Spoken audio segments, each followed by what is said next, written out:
Hello and welcome to the next Bartholomew teaching tip. This is tip number 27, which looks at types of questions.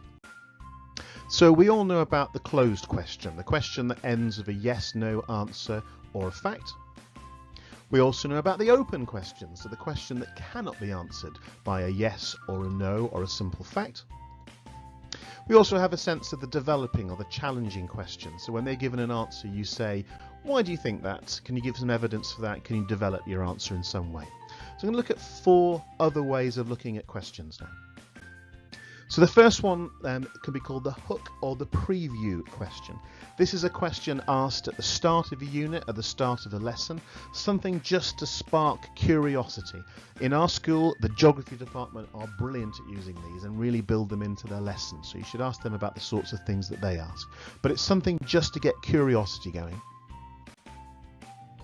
A leading question. These have definite correct answers, and they are related to subject knowledge. We could think of them as closed questions, and we've been made to feel quite apologetic about asking these, and we should probably signal them and limit them. But the reality is subject knowledge is required to allow you to ask more interesting types of questions, and the sort of questioning that gets thought flourishing, the sort of questions that we're going to look at next.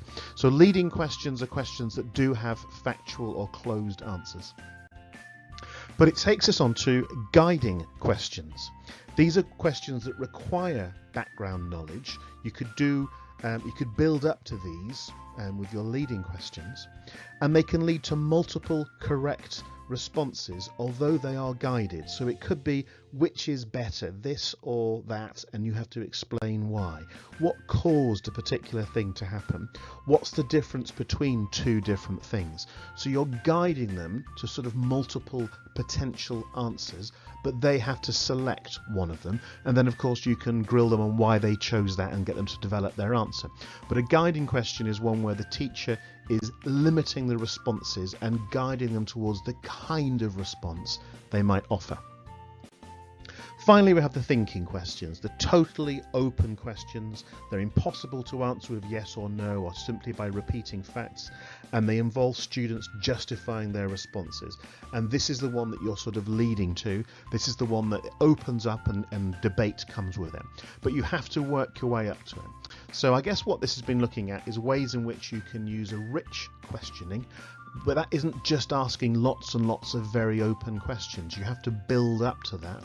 And these sorts of ways of looking at questions might make that slightly easier.